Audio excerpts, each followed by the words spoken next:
Bismillah ar-Rahman ar-Rahim. Nahmaduhu wa nusalli ala Rasulil Kareem, amma ba'd. The topic that's carrying on is concerning Zuhad. Not to have excessive love for this world, and increase our love for the Akhirat, and do such actions that make our year after a better life for us. Hazrat Abu Hurairah radiallahu anhu narrates from Nabi Kareem sallallahu alayhi wa sallam, when Nabi Kareem sallallahu says that this world is cursed, and whatever is in this world, everything is cursed. Allah don't like the thing what is in this world, except those things that will bring you close to Allah subhanahu wa ta'ala, except the zikr of Allah subhanahu wa ta'ala, and to impart knowledge and to take knowledge. So from here we understand from here that this world is not likable to Allah subhanahu wa ta'ala at all. Allah ta'ala hasn't got love for this world at all. So how must we love, how must we conduct our lives then? It is that those things that bring us close to Allah subhanahu wa ta'ala, the zikr of Allah subhanahu wa ta'ala, those things are likable to Allah subhanahu wa ta'ala. Allah ta'ala approves of those things there. Same time, to impart the dini knowledge to somebody and to learn the dini knowledge, those things are acceptable by Allah subhanahu wa ta'ala. So these things are accepted, these things are exceptional to the rule where Allah ta'ala don't like what is in the world. Like previously it was mentioned in the hadith also, that if Allah had any value of this world, and if there was any value of this world in the eyes of Allah subhanahu wa ta'ala, then as much as the wing of a mosquito also, then Allah ta'ala shouldn't give water to a kafir to drink also. So it shows how the value of this world is nothing in the eyes of Allah subhanahu wa ta'ala. The value of the akhirat is everything. So we are brought into this world to acquire those ni'mats of the year after, which are everlasting. So the ni'mat of this world are only temporary. We enjoy for temporary. And remember one thing, that to make guna, disobedience, a person enjoys making guna. And but that enjoyment lasts for a little while only. Then after that, forever and ever, there is punishment and disgrace days. And the person to do some good work and good action, he could exert himself. Quite a lot of difficulties is going to undergo. But the difficulty is only for temporary also. But after the enjoyment is forever and ever after that. Okay, in this hadith here now, Nabi Kareem sallallahu alaihi wasallam mentioned to us that those things will bring us close to Allah subhanahu wa ta'ala. Those things are likable to Allah subhanahu wa ta'ala.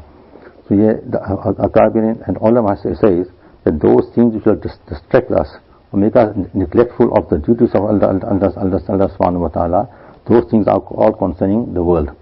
So those things that will bring us close to Allah subhanahu wa ta'ala, and remember Allah subhanahu wa ta'ala, fulfill the rights of Allah subhanahu wa ta'ala, then those things are termed as the deen, which is likable by Allah subhanahu wa ta'ala. So a rule has been mentioned here that those things will distract us from the ibadah of Allah subhanahu wa ta'ala. Those things that will take us away from the remembrance of Allah subhanahu wa ta'ala. Those things will deprive us of fulfilling our responsibility, duties to Allah subhanahu wa ta'ala. Those things are termed as dunya, as the world. And besides that, whatever it will bring close to Allah subhanahu wa ta'ala, the zikr of Allah subhanahu wa ta'ala, all those things are termed as deen. It is termed as deen. Now to acquire to live in this world and acquire some portion of this world, a person who works and earn everything according to the law of Allah subhanahu wa ta'ala, according to how Allah ta'ala has commanded us to do, earn this world, and we earn so much also, and we spend so much also, all according to the law of Allah subhanahu wa ta'ala, then everything will be termed as deen. But on the other hand, if you earn little bit something also, and you break the law of Allah subhanahu wa ta'ala, then that won't be accepted, termed as a deen. So it shows that whatever in our lives, whatever it is, we could have a consciousness in ourselves that whatever we do, we look at the law of Allah subhanahu wa ta'ala. What does Allah ta'ala command us to do? If we follow the law of Allah subhanahu wa ta'ala, then we are nourishing our soul and preparing for the akhirat. But whatever we do, we're not nourishing our soul or not pleasing Allah subhanahu wa ta'ala, against the command, the law of Allah subhanahu wa ta'ala, then that will become dunya, it will become. So we must try and avoid those things. In another hadith, Ibrahim Rasul from Nabi Kareem sallallahu alayhi wa sallam, when Nabi Karim Sallallahu says that don't try and establish properties, and this will create love of the world more. So here, immovable assets. Don't try and start establishing immovable assets. So once a person gets involved in immovable assets, for example, build houses, and they want to build mansions, and want to build shops, for example, factories open up, what happens of these things are immovable assets now. And the person involved in these things there, then the person's time will be utilized so much in these things there that he will forget Allah subhanahu wa ta'ala, forget the law of Allah subhanahu wa ta'ala. So don't get yourself so much involved in this type of things, because this chapter is dealing on Zuhud, not to have excessive love for this world. That's why this hadith has been brought under this chapter here. So from here, Nabi Karim Sallallahu has stopped us from attaching ourselves to such things that will disturb our akhirat, in other words, disturb our connection with Allah subhanahu wa ta'ala. Try and stay away from those type of things. So how much is necessary for you? Acquire so much of the world, and other things aside. So how much is necessary for us to love? Acquire those, nothing wrong with that. And acquire that according to the law of Allah subhanahu wa ta'ala. There will be barakat inside, have comfort inside. The other hadith here, Hazrat Abdullah ibn As narrates from the Nabi Karim, says that once I was busy repairing my small little shanty hut, whatever it is, I was repairing that, and Nabi Karim came past there and saw us repairing my little shanty or hut, whatever it is. Then Islam asked the question, what are you doing? I said, I'm repairing our hut.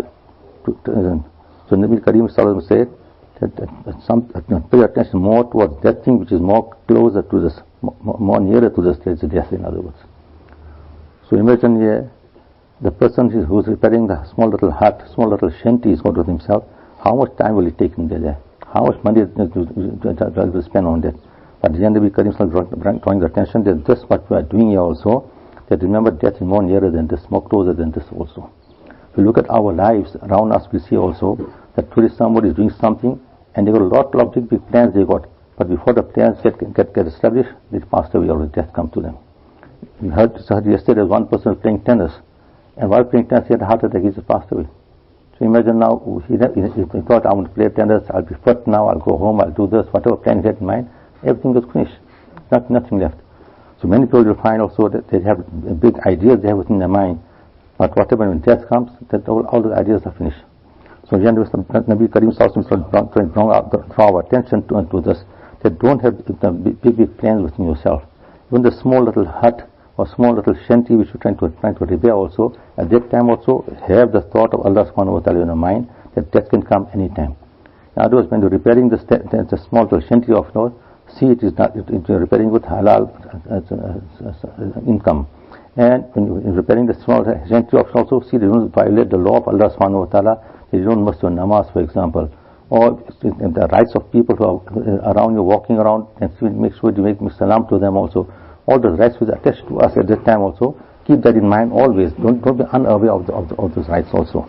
And generally you find the people's habits are such that when they're busy building a house or a shop or a factory, whatever they're busy with, in that time now the person has got a lot of things in his mind now, and his mind is always focused towards those projects of his, and always his mind is working how much he improve this projects of mine.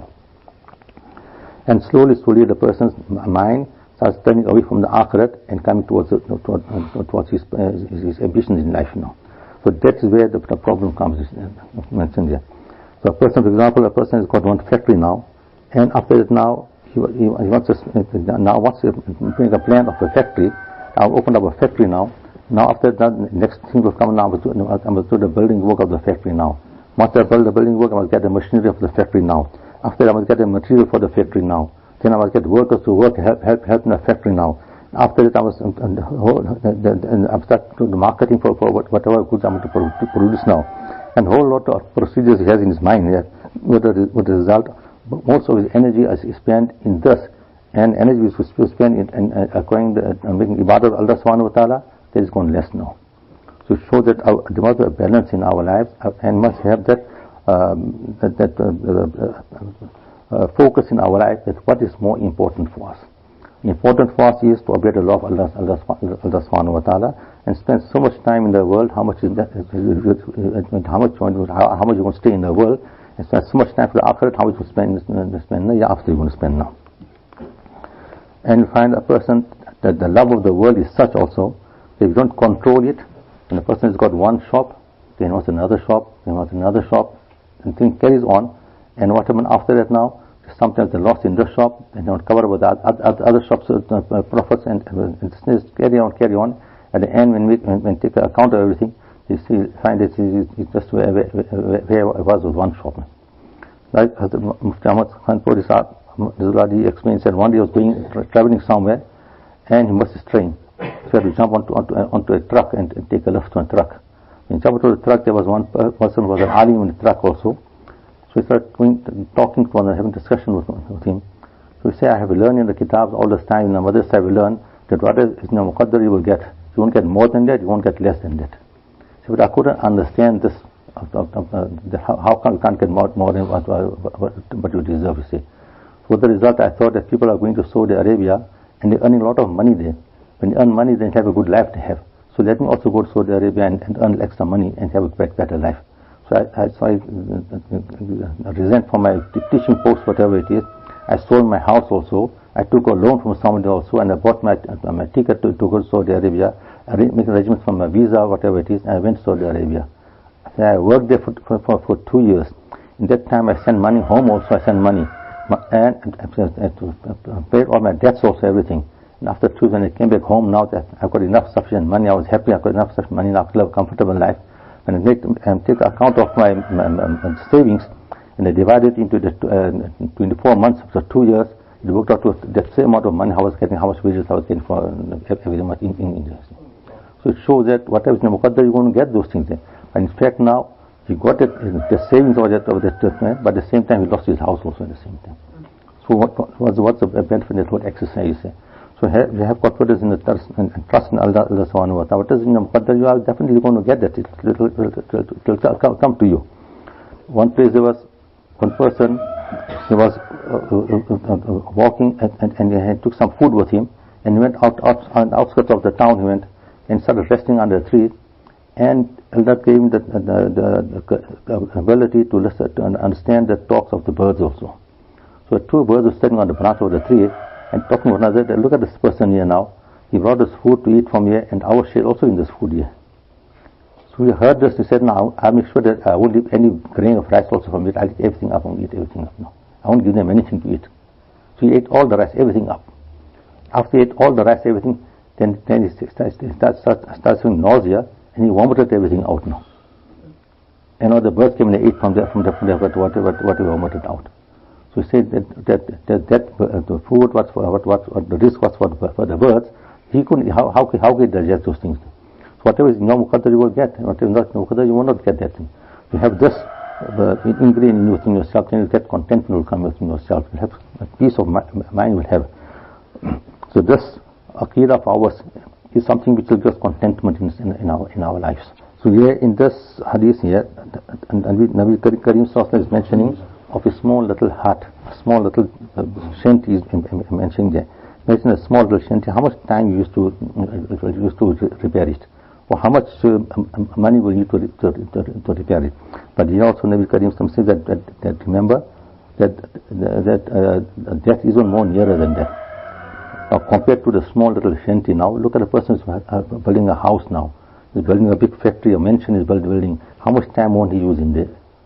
So you can see when a small shanty is repairing, Nabi Karim draws his attention towards the akhirat.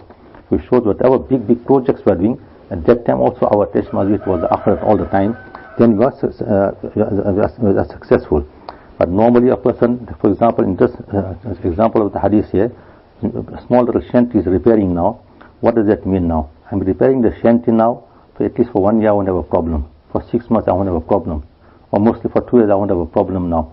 And now you got a planning for already 6 months or 1 year or 2, you got a planning already. Otherwise you're trying to say, my life is guaranteed for 2 years now. And how can you say, my life is guaranteed for 2 years? So planning, you have made extra planning than what is required in other words. So this is what attention is drawn to also, that don't do long plannings, that the planning will not get established also. So plan how much which is necessary, which is needed. That's why Nabi Karim Sallallahu Alaihi Wasallam has brought our attention that look, that death is much more nearer than what you are planning also. So worry of death which is a reality, worry of death which is a reality was worry of death. So in reality what is this? This is the tarbiyat of Nabi Karim Sallallahu Alaihi Wasallam for the Sahaba Karam Ajmain. This was the nurturing of Nabi Karim Sallallahu Alaihi Wasallam to make them understand the reality of our life. Life is very short and you got to prepare for the year after. No matter what you are doing, keep a focus for the year after. This focus of the tasawwur akhirat Allah has given to us is a very great ne'mat of Allah subhanahu wa ta'ala. Once you got your focus for the year after, then the desires for the world get less completely. It will come under control. You'll have contentment will come. You'll achieve contentment in your heart also. So this, the tarbiyat which Nabi Karim Sallallahu Alaihi Wasallam made for the Sahaba, the result was whatever they had, they spent in the path of Allah subhanahu wa ta'ala. Even they have little but also spend in the path of Allah subhanahu wa ta'ala, because they knew the benefits of this. The more you get attached to the world, the more you fall into the world. For example, there's mud, and once you drive over that mud, and the wheel gets stuck into the mud, the more you're going to spin the tire, the more the car is going to sink into the mud. So that's how the world is also. The more you get involved in the world, the more you get sink into the world, and you don't realize now what happened to you, how to come out of the mess. So Shariat is the only way to show the formula how to come out of this mess. That you have less attachment to the world, then you will come out of this. To understand this, you go to think of death very often. By Bustami Rahmatullah alayhi, one incident of his Hazrat mentioned, he said that one day he had some money with him. And when he had his money with him, he was very proud. I got money with me, I'm a wealthy person, whatever it is. And all of a sudden the thought in his mind also, that am I generous or am I stingy? So thus he couldn't differentiate now, am I generous or am I stingy?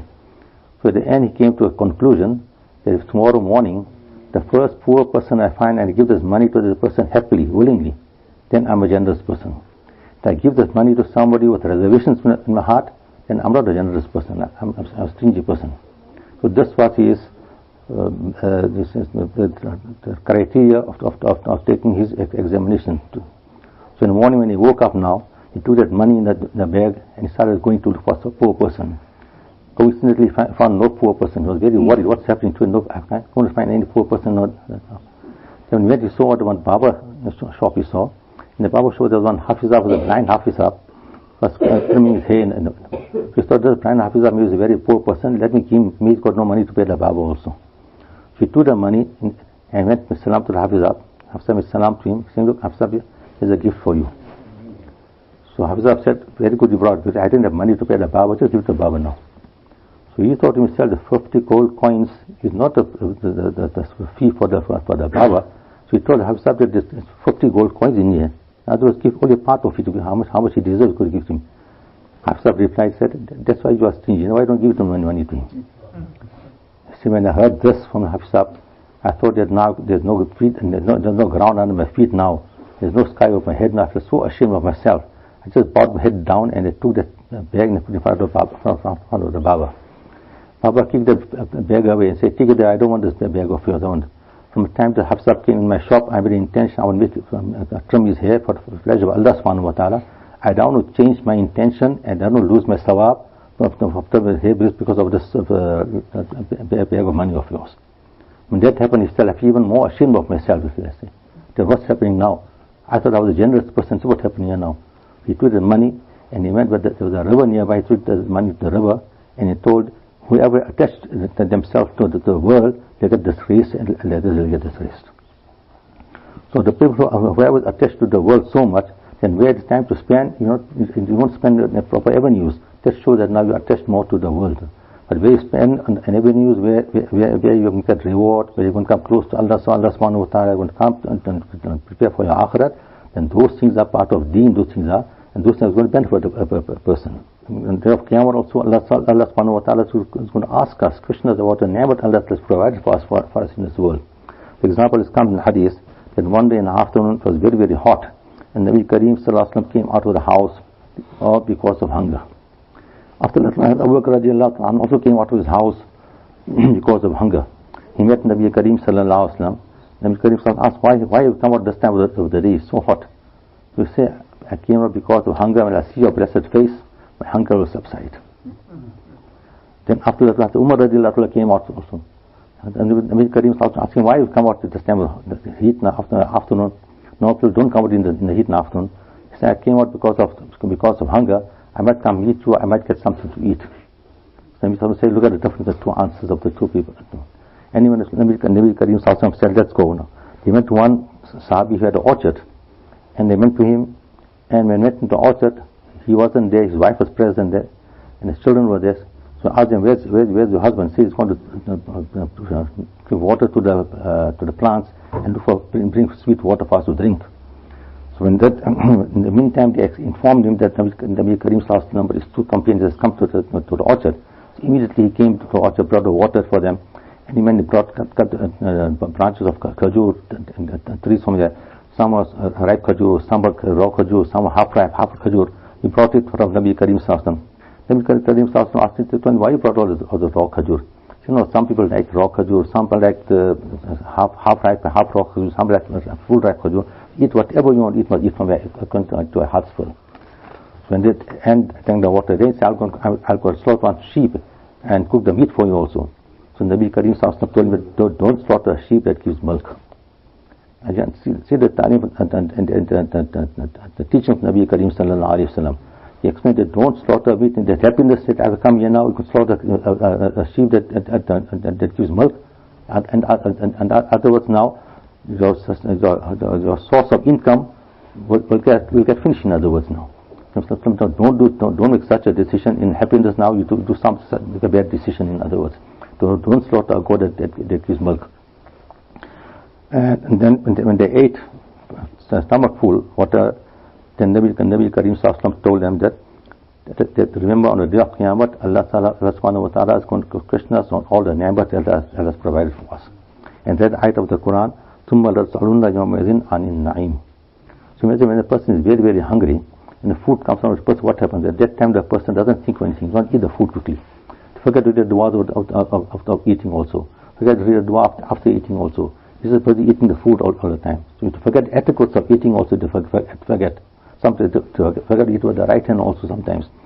So Nabi Kareem sallallahu trying to draw our attention that whenever such a situation arises also, you mustn't forget Allah subhanahu wa ta'ala. Remember the etiquettes of that time of eating, or the etiquettes of eating. Read the dua also, wash your hands also, eat with the right hand also, and praise Allah subhanahu wa ta'ala. Thank Allah subhanahu wa ta'ala, because Allah is going to ask you concerning this ni'mat. Once you praise Allah subhanahu wa ta'ala, you have fulfilled the rights of that ni'mat in other words. So here, what is mentioned, whatever will make you negligent of the duties of Allah subhanahu wa ta'ala, make you unaware of the rights of the akhirat, but try and avoid yourself from those things there. So here, Thani Rahmatullah Ali, he writes a very interesting thing he writes here. He says normally when you hear the stories of the Sahaba Kiram, how they love Nabi Kareem sallallahu alaihi wasallam, how they stay with Nabi Kareem sallallahu alaihi wasallam, a thought comes to our mind that we should also in that time was better for us also. But as Thani Rahmatullah say, that imagine if we grew in the time of Nabi Kareem sallallahu alaihi wasallam, what would be our condition? How amount of difficulties they underwent, the amount of hardship they underwent, and they bore all the difficult work. Can we bear the difficulties? What should happen if we should be in that time and let's show our income? Maybe should we come in the less than 1.5 weekend should come also. So it shows that whichever time Allah has put you into, I'll be happy with that time of Allah. Allah has put us into this time here because we can bear the life of this time here. That's why Allah brought us in this time. So we're content with the decision of Allah subhanahu wa ta'ala. Allah has got wisdom in that Allah has got. And comes one hadith when Nabi Kareem sallallahu said that, I give salam to my brothers. So Sahaba asked, who's the brothers? Aren't we in front of, you are my Sahab, my companions. My brothers are those people who come after me and bring iman on me without seeing me, they'll bring iman on me. So it's a great tidings for us in other cities. So it means that to have the desire to be in the company of Nabi Kareem is a very good desire, definitely. But we must be content with what Allah has planned for us. Allah has brought us in this time, in this era, Allah has brought us. this was better for us at this time, that we can manage whatever we can do. Imagine you with Nabi Karim Sallallahu and Nabi Karim Sallallahu command us to do something and we cannot do this thing, we don't do this. What happened to our Iman? Now yet, this was not direct in front of us, but we got the teaching of Nabi Karim Sallallahu in front of us. So understand the teaching of Nabi Karim Sallallahu and trying to and improve our lives according to that, we will be rewarded, according to that we will be rewarded. My father went for Hajj. When he went for Hajj, at that time Hajj Mu'alim should have. The Mu'alim should see to the Hajjis. He was very attached to my father. At the end he told my father, why don't you just stay over here in Medina Munawwara now? I'll arrange everything for you to stay in Medina Munawwara. I said, no. He said, why? He said, I feel better that I'm my own home country and my heart is attached to Medina Munawwara. Then to be in Medina Munawwara and my heart is attached to my home country. The same way you will find one person came to Nizamuddin, and at that time there were riots and people lost their properties, whatever it is. So he was very, very worried. What was it? He thought, I'm going to go to Medina Munawwara, open up a shop, a business there, and live in Medina Munawwara and go now. So he came to the Markaz to make Mashawara with Hazrat Rahmatullah Alayhi. So when come to the Markaz, first Umar Sahab Alampuris room come, and after Hazrat room come. When came past that room, he said, salam to him, said, what's happening? I'm going to make a very important Mashawara of Hazrat I'm going to make. He said, come just sit a little bit here. So what's Mashawara you got? He said, this is my Mashawara.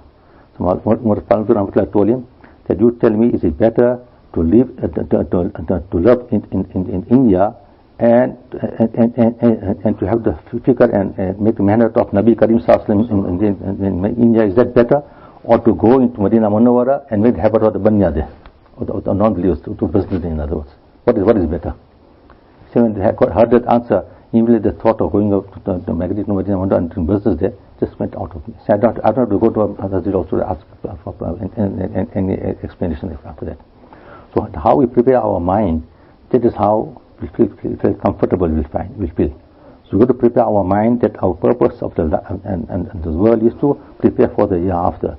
We would please Allah subhanahu wa ta'ala, obey the commands of Allah subhanahu wa ta'ala, follow the guidance of Allah subhanahu wa ta'ala. That is our purpose in life. So this one Nabi Karim Sallallahu told us here that look, that death is very near. Think of death all the time. When you think of death, then you won't commit any guna. You won't do anything wrong after when you think of death very often. So here in this hadith here, there's a mention of the small little hut the person is preparing. So here concerning this another hadith when Nabi Karim Sallallahu explains that I see death is much more nearer to you than in completing this hut of yours. So another hadith Nabi Karim Sallallahu explains that the person he's got a house which can live comfortably in a house, and he's got safety in that house. Number two, he's got a healthy body. In other words, he's got no sicknesses in his body. He's got clothes to cover his body. And number three, he's got food to eat for one day. Then that person will understand he's got all the neighbors of the world he's got already. So in other words, a person got so much, why must think more than that now? You got a house to stay, you got clothes to wear, you got no sicknesses in your body, you can do your work, daily work without any difficulties. And at the same time, you got food to eat for one day at least also.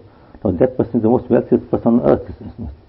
So these things that Nabi Karim Sallallahu explained to us to bring that contentment within ourselves, not to have that greed for the world, or to go into enmity with somebody and to go into fight with somebody and try and do wrong things and to save us from all things. These are the formulas Nabi Karim Sallallahu gave us to live a comfortable life. And when you think in this manner, then definitely you will get contentment with yourself. You'll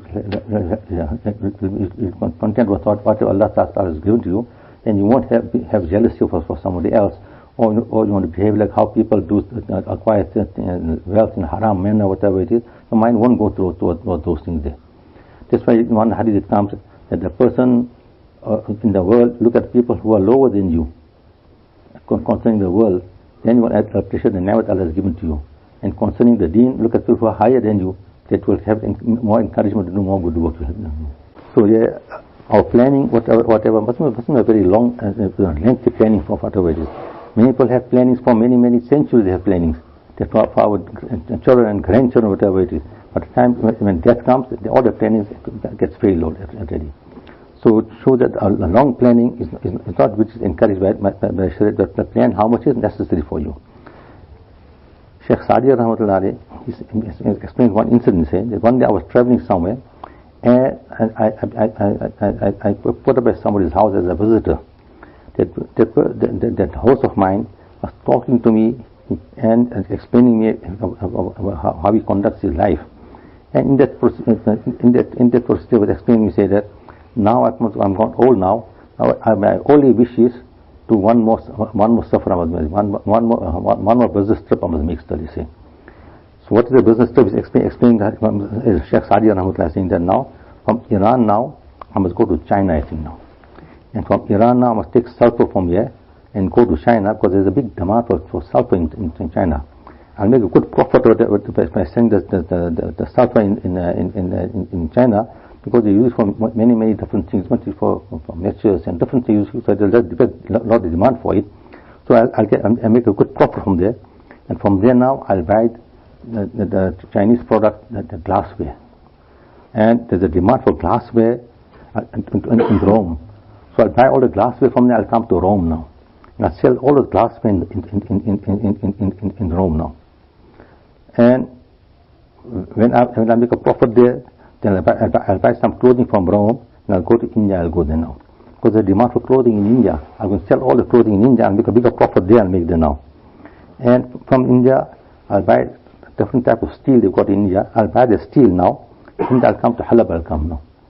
And I'll sell all the things, I'll make a big profit from there.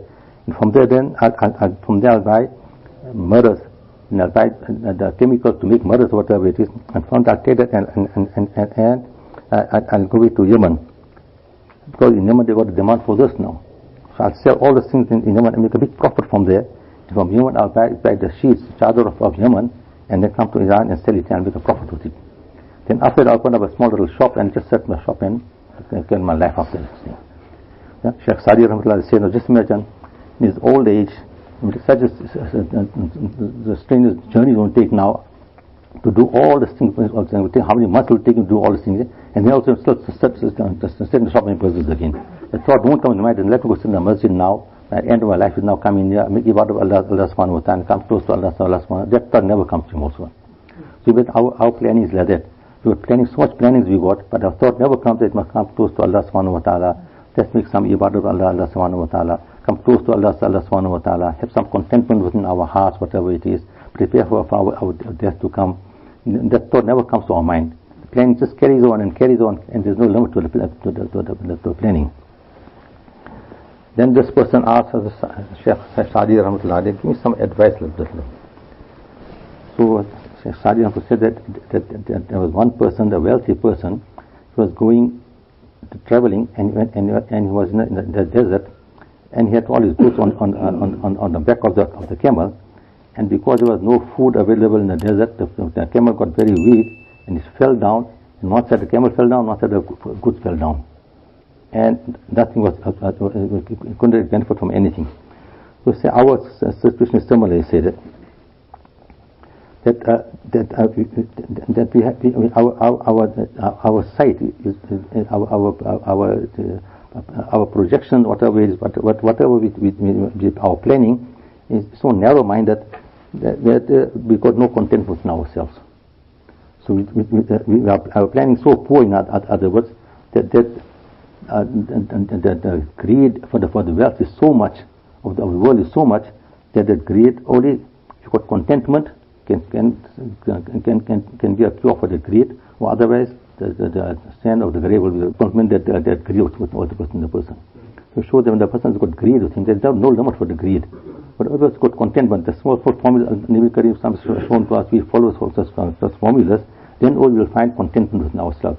Otherwise, the grave only will give us contentment after it. So show that we could understand that our responsibility of how to conduct our life on earth is not with greed, but with contentment. We must have contentment within ourselves.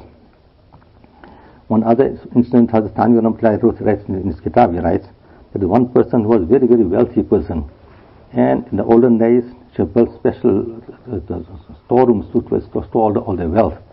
So he had a storeroom full of all his wealth, all his gold and silver and diamonds and precious stones, whatever he had, a whole storeroom full of all those things there.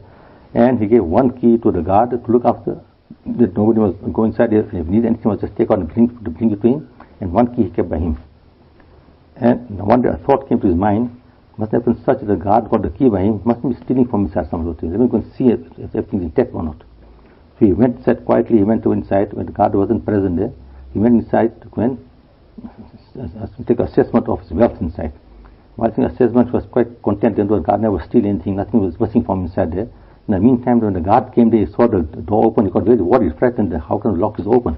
So the owner will come, what happened to me? So he locked the lock from outside. When he locked the lock from inside, while he was taking assessment of all his wealth inside, at the end, when I wanted to come out, the door was locked from outside, couldn't come out now. He's shouting, screaming, where the voice going to go out, the sound is going to go out now. What the result, he had to die with that gold, with all his wealth, he had died inside. So that is the condition of people who got their parents very poor. Then that's what happened to them. And when wealth comes to a person, then wealth has got some rights with it also. Some rights also with it. You fulfill the rights of the wealth, and this is what happens. But now, what happens now when you hear all these incidents and stories of contentment and tawakkul, whatever it is, then the doubt comes to a person and says, "No, sir, what's happening now? How are we going to live? How are we going to eat? What must we do then?" So there, and Allah subhanahu wa ta'ala in the Quran says, وَمَا مِن دَابَّةٍ فِي الْأَرْضِ إِلَّا عَلَى اللَّهِ رِزْقُهَا. So every creature is on the surface of the earth. Allah ta'ala has taken the responsibility to feed them, to give them sustenance. Allah has taken the responsibility. So why must you get so worried about that now? That worry doesn't concern you. That worry, that responsibility of Allah subhanahu wa ta'ala. He's going to provide food for everybody. In one hadith, Nabi Kareem sallallahu alaihi wasallam says, if you have so much confidence and trust in Allah subhanahu wa ta'ala, to what degree you will have trust, then Allah will feed you like how He feed the birds also. The birds in the morning go out of the nest, and in the evening when they come, the stomach is full already. So these birds, when they go out in the morning from the nest, they got no planning. They don't open up a shop, open up a factory, must do this, must do that. No planning they got. They just go out on confidence that Allah will provide something for them. But even when they come back, the stomach is full always. So if you have that type of confidence in Allah subhanahu wa ta'ala, Allah will provide for you definitely. Allah knows your needs more better than anybody else. Allah knows you, for example, you got some debts you got, for example. Allah knows how to fulfill your debts also. You got some needs you got for the home. Allah knows how to fulfill your needs also. There was one Hakim Sahab in Kanpur. He should sell surma only. He specialized in surma only. And surma was very acceptable by everybody. So there should be a long queue in front of the surgery for by the surma. But what Hakim Sahab, what was his system? His system was, he make ibadah at night, after the Fajr namaz, after Fajr he was going to open his shop and start selling the surma to everybody. And when he had the amount, stipulated amount, if I get this much amount, then my shop is closed after that. So after the shop is closed, he goes back home now, he's got his mamula to fulfill, and he does conducts life in that manner system was. Now the people who are outside staying will give us also space. No, now you come tomorrow, you come tomorrow. Well, the result from Tahajjud time, the lunch will be already in front of the shop already. Then the person ever said, our time come and the shop is closed. So whatever risk came was for him, but he should get his risk in that man also. His work should get done. He had a long planning. I must earn so much more. I get so much more. I'll progress so much more. He didn't have that within himself. He had a content with himself. I'm so much I need so much today. I get so much. I'm comfortable. Finish. So Hazrat Thanvi Rahmatullah Alayhi and Akab have also written that now this doesn't mean that must sit now, become lazy now, and Allah will provide the risk for you, that it will come to you. It doesn't mean that. It means that you go to work, you got to go out like how the birds go out with the nest in the morning to look for the sustenance and they get the sustenance. Same way, we also got to go out and look for our sustenance. You got to work also. At one place there was a person who heard what tawakkul. He said, now I'm also accept tawakkul now. And he said in one place, he said, now I'm not going to go do anything, my food will come to me and my risk will come to me. So he stayed for 1-2 days and he was getting very weak also. One person was very understanding and he came by, saw him sitting, he said, what's happening? He said, no, I'm practicing on tawakkul now, my risk will come to you, I don't worry for my risk now. He said, why? He said, I saw this two birds there was. One crow was taking food from one side and bringing the food, and the other crow's mouth. And I saw that crow, putting food in that crow was a blind crow. So I thought that Allah can feed a blind crow like that also, Allah can feed me also. That was inspiration he took from that instant in front of him. The wise person told him that, Allah Kamanda, why don't you take the expansion from the crow? It is healthy. He's eating himself also and feeding somebody else also. Why you become a paralyzed person? So show that to understand the meaning of the work also, it needs a little bit of time to understand it. And once you come close to Allah subhanahu wa ta'ala, and you understand the kindness of Allah subhanahu wa ta'ala, and you got a content will come within yourself, then everything becomes very easy after that. I find many people, they try to accumulate wealth, and they think that no, I must accumulate wealth for myself also, till I die, for my children also, my grandchildren also. So these people, they are always in the problem, always there, because the planning is too long. They have planning for themselves, then that planning will give them enough time to make ibadah to Allah subhanahu wa ta'ala also. The Mufti Taqi Sahab, Madhul Ali, he explains one incident. He said that one day he went to America, and the host of his took him to one town in Los Angeles, and from there he took him to one area in the bazaar. Said this is a very posh area, very expensive area. The things are very expensive in this area. And he explained to him, look, buy one pair of socks will cost you $1,000. So at the same time, one tie will cost you $3,000. You see, one suit will buy in the shop will cost $10,000, $20,000, up to $100,000. One suit costing. You see. Then took him in the shop. He said, this shop here has got 2 floors inside it. Bottom floor you buy all this, but top floor everybody can't go on the top floor. Could be an appointment to go on the top floor.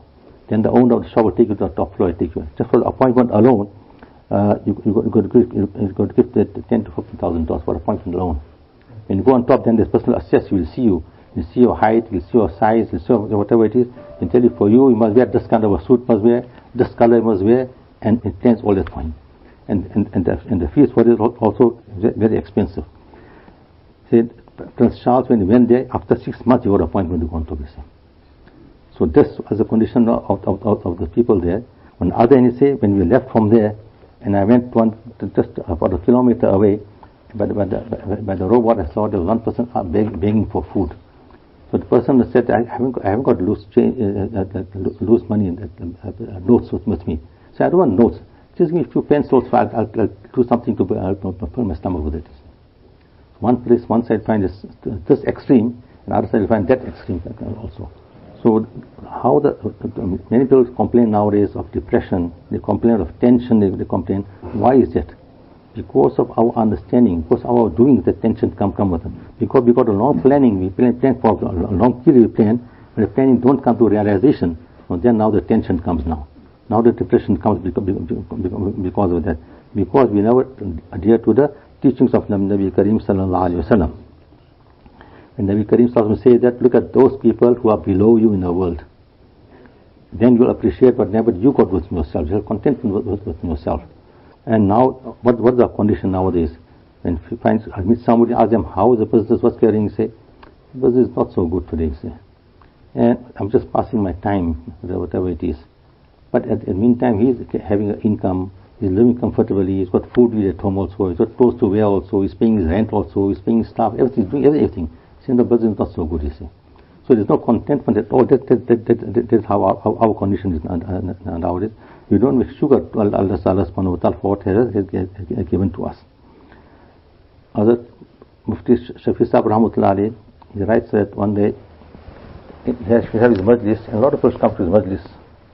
You know, the wealthy people come to his majlis also.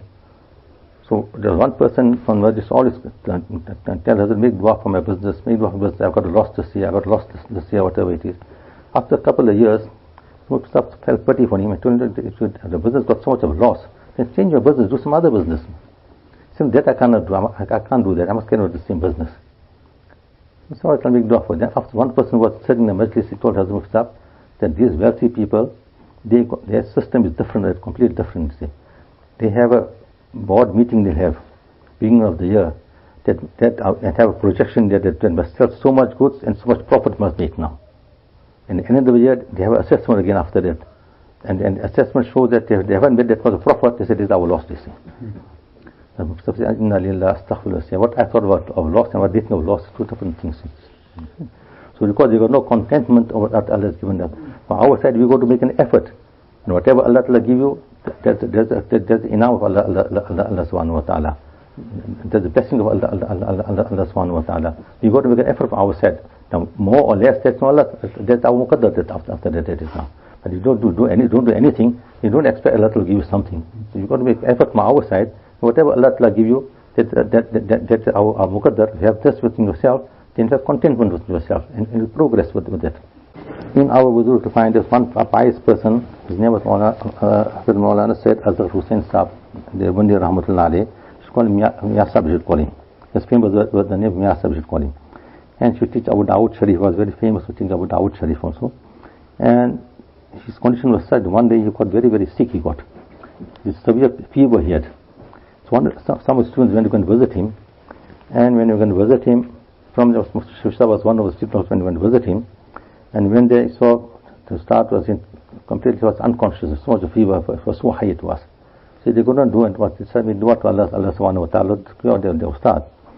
After a little while, he came a little conscious, he opened his eyes to see. When he saw him, I made salam to him, and he said, how are you feeling? I just say, Alhamdulillah, I'm feeling very well, Alhamdulillah. I can see with my eyes, I can hear with my ears, I can eat with my hands, I can eat with my hands. I've got feet that is working also. I can taste well everything. Just a little bit fever I got. We do that also very better. So he counted all the ni'mats was more than the one fever. So with the result he got contentment within himself. So they taught us practically how to conduct our lives. Look at the ni'mat of Allah subhanahu wa ta'ala, how much ni'mat Allah has given to us. We sugar on ni'mat of Allah subhanahu wa ta'ala, the little bit of difficulties, you won't feel hurt about it. You'll overcome the difficulty also. Then you won't have tension within yourself. You won't have this what you call depression within yourself. You won't come to those things because you got confidence and trust is on Allah subhanahu wa ta'ala. Now the Mustafa asked that in the world, when you meet people, just ask them one question only. For the wealthy people and a person who is not so wealthy, a poor person, ask them one question only. Say, ask the wealthy person that how many wishes of yours are not established? How many wishes you still got to complete? He count for hundreds of wishes. As so many projects are still complete. And ask the poor person the same question, he'll say only one or two. He'll say just. So it shows how our planning is. According to that, our result is like that. If your planning is little bit, then you got a little bit hopes left, whatever you want to do. The planning is very long, then got a lot of things to complete. And that's where the tension comes. That's where all the depression is coming. That's why Nabi Karim has given us this formula that death is very near to you, then the smaller heart repairing also. Once you remember death, then all the big hopes that come for so much, for long hope, that all that gets finished, and you're preparing for your daily life, what you will do and for the year after. Make sure your mamula is complete daily. Read namaz daily, read the Quran daily, you do whatever you got to do, you do daily, do everything. But the result, you're going to progress now, and you won't have tension with yourself also. Another hadith says that Nabi Karim sallallahu alayhi wa sallam said that Nabi Karim said that every ummah had a test, they were to test, and the test for my ummah is wealth. So you can imagine now every ummah that came, they had a test with themselves. They got a test, and test means that. And in other way they say fitna. Fitna means you put it to a test. Are you going to pass the test or are you going to fail the test now? Means that. So every ummah had the test. Put on a test, and the test for my ummah is wealth. In other words, when wealth come to you, wealth come to you in a halal manner or in a haram manner. When the wealth come to you, are you going to spend it in a halal manner or are you going to spend it in a haram manner? That is the test of our ummah.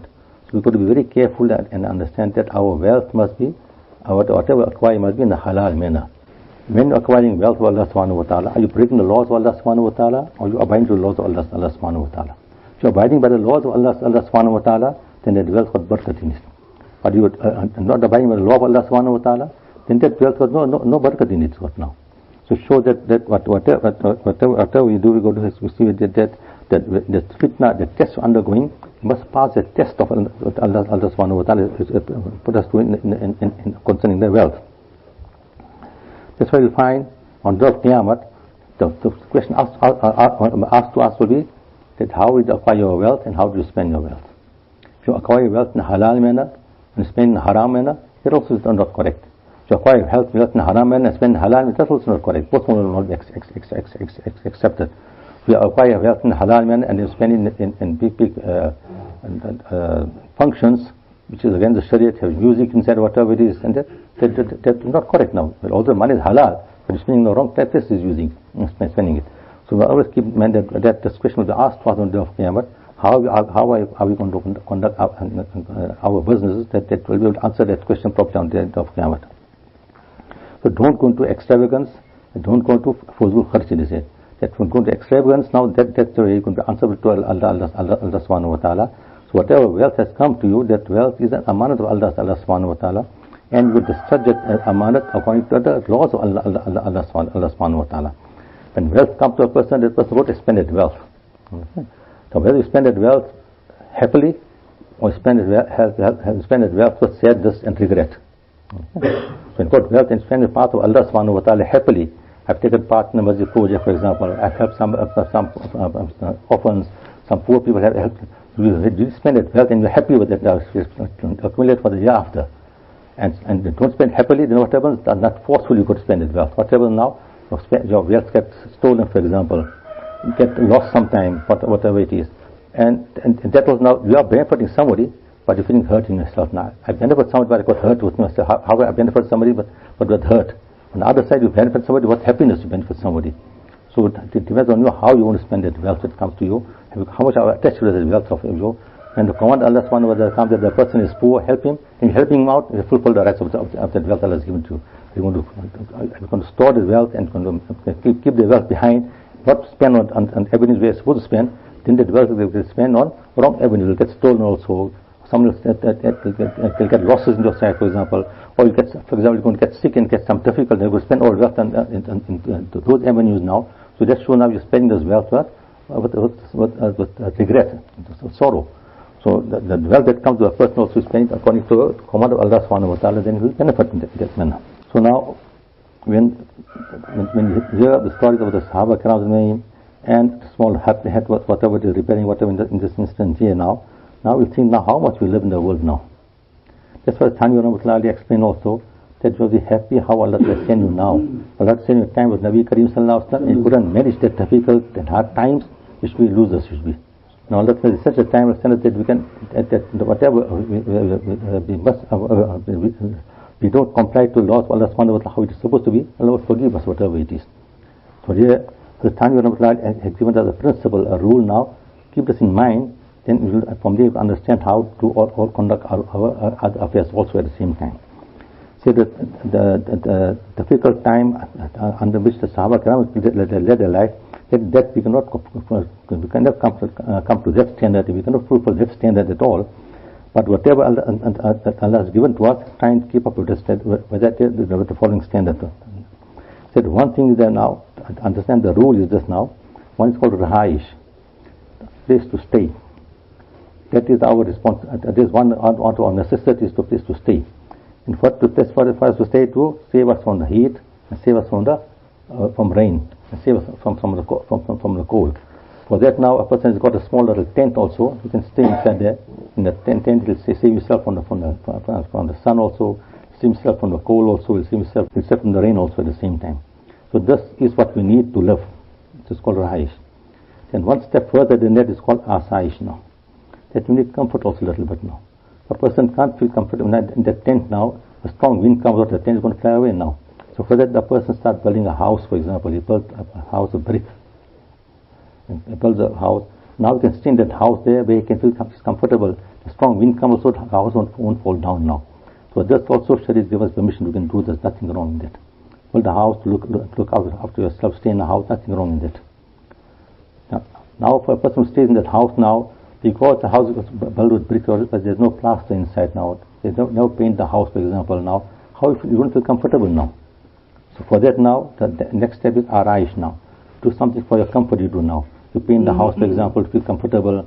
You have some other things of comfort for you to live comfortably. You can make ibadat of Allah subhanahu wa ta'ala.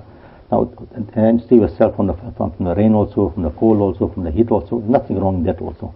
There's nothing wrong with that, but Sharia gives permission for that also. Now the step after that now is Numaish.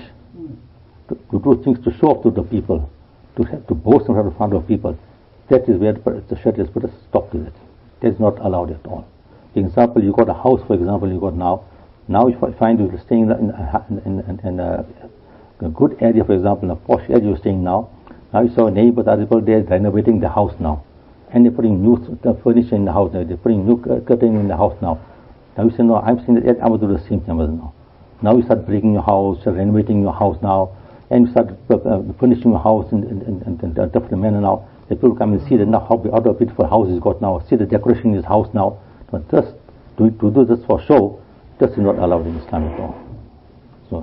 So keep this in mind, that whatever you do is for your comfort, to come close to Allah subhanahu wa ta'ala. There is permission for that in Islam.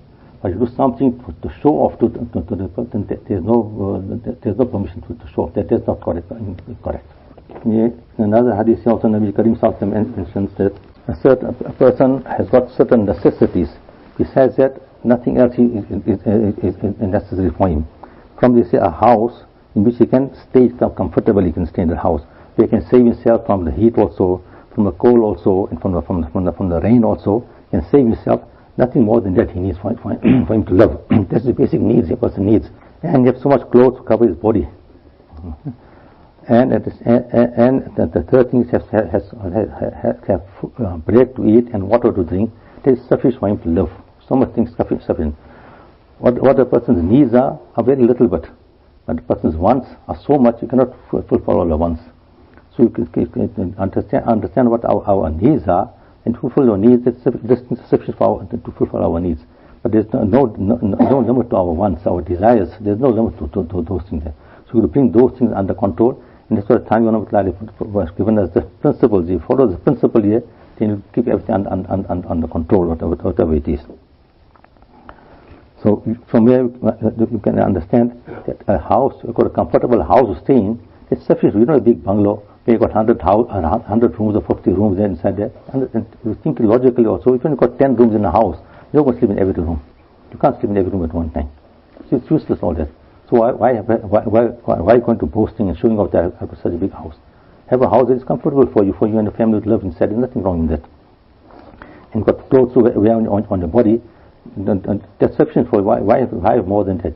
For example, person has got 20 pairs of clothing now. He's not going to wear 20 pairs of clothes at one time. You wear one clothes at a time.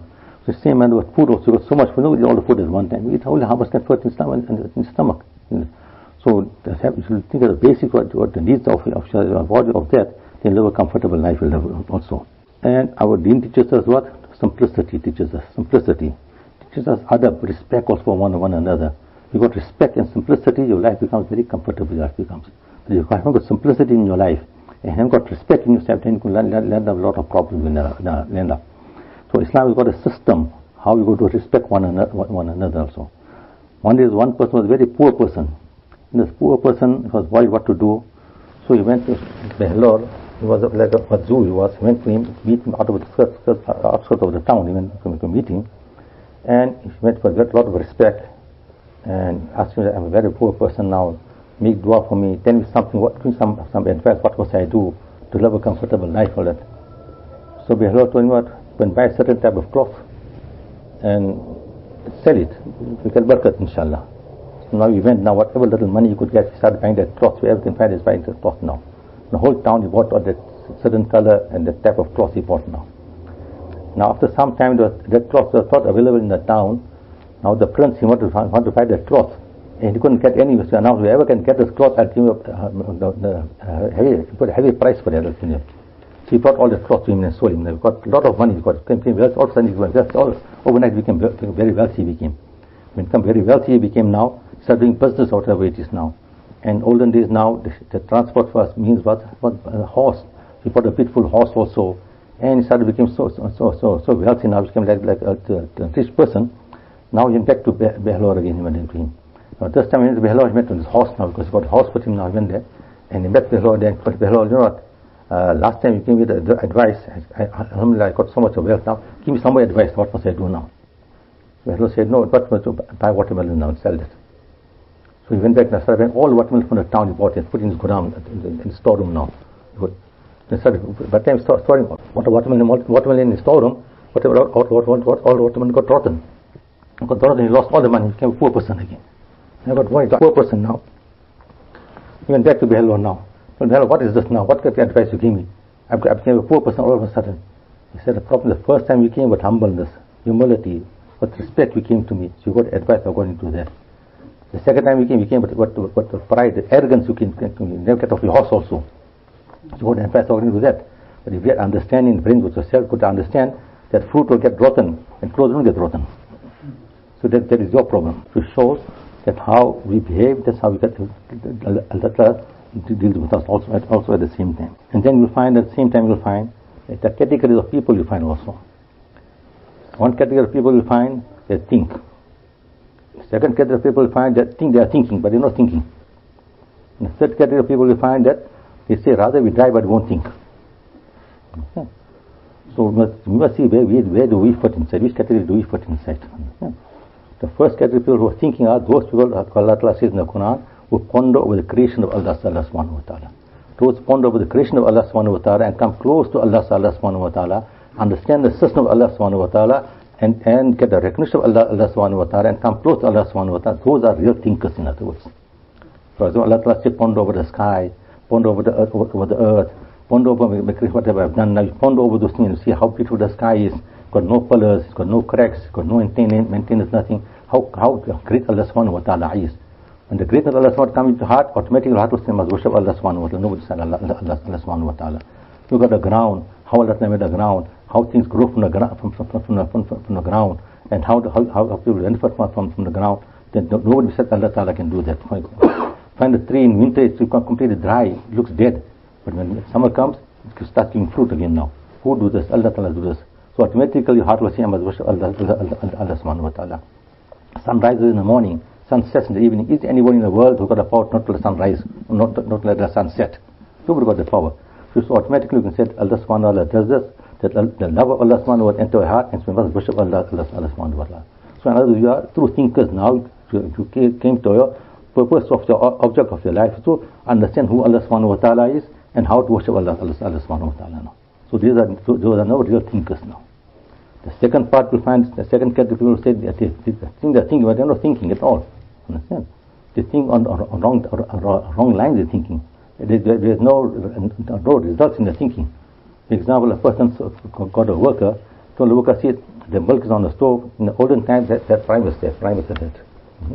The milk is on the stove, and see to the milk mustn't boil.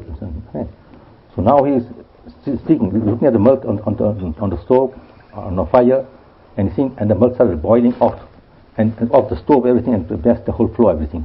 Now the owner comes and says, what's happening now? You used to see the milk boiling, so milk boiling. That doesn't mean you must see the milk boiling, must off the stove and save the milk. So he's always thinking, but thinking with no results. Okay. In the same manner, you will find one person here in the olden days when they travel on horse. So he had a servant with him traveling with a servant. At night came and said, "Go rest somewhere." So he saw a spot by a tree somewhere and said, "We're going to rest here now." So the owner tells the worker, "Then now you sleep a little bit because you walk more, you're more tired. You sleep a little bit now. Then I'll wake you up. Then I'll sleep. Then you can look after our goods and the horse." He said, "No, you better sleep. You are my master. You must sleep first." Now.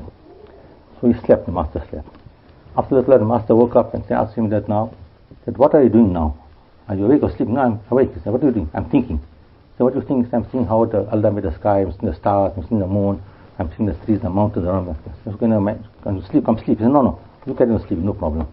So he starts to sleep again. Now he's sitting here now. After a little while, again after 2/3 of night went past now, the master woke up and said, "What are you doing now? Don't you want to sleep?" He said, "No, can you sleep?" What are you doing now? "I'm thinking." "So what are you thinking?" "I'm thinking now the thief came, they stole the horse that I belong. Now tomorrow morning, are you going to ride on me or I'm going to ride on you?" So he's also thinking. But what is thinking? Something. So it shows that some people think they're thinking, but not thinking at all. Understand? So that's the second category of people. The third category of people, what? Those people say, rather we don't think, but rather we die, we won't think. Understand? Those are the kuffar of Makkah Mukarramah. Understand? And Nabi Kareem Sallallahu brought the deen to them, brought haqq towards them. Just the haqq must accept the haqq. Let's say we won't accept the haqq, we won't want to listen to you. Rather we die but we won't listen to you. Okay? So we must see which category are we falling in. And haqq has come to us from Nabi Kareem Sallallahu Alaihi Wasallam. Are we accepting that haqq or are we denying that haqq about Allah Subhanahu Wa Ta'ala? Don't become like a kuffar Makkah. The haqq in front of us and we denying the haqq and not accepting the haqq at all.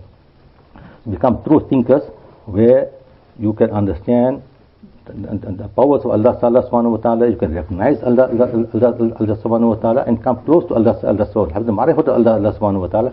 That was required from us. Those are true thinkers, in other words. So we try to achieve this in our lives, then we are successful. Allah give us tawfiq of understanding and become true thinkers where we can understand who Allah Subhanahu Wa Ta'ala is, the powers of Allah Subhanahu Wa Ta'ala, get recognition of Allah Subhanahu Wa Ta'ala, and fulfill the demands which put towards us Allah Subhanahu Wa Ta'ala. And what Nabi Kareem taught us was the formulas, how to be contentment with ourselves. Then adopt those things, then we're successful, inshallah. Allah give us tawfiq of understanding and practicing, inshallah.